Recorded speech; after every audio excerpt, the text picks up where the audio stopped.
Electric discharge machining wire cut, or EDM wire cut, is the thermoelectric process to cut the conductive material using a series of sparks between the wire and the material. The working principle of the EDM wire cut is to give the pulsating DC current discharge between the wire and the material submerged in the dielectric fluid.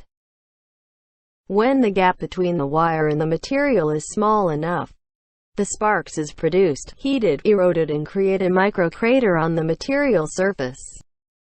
The sparks occur rapidly, and the microcraters being produced will cut the material in the line of the wire. This is the animation of the EDM wire cut process.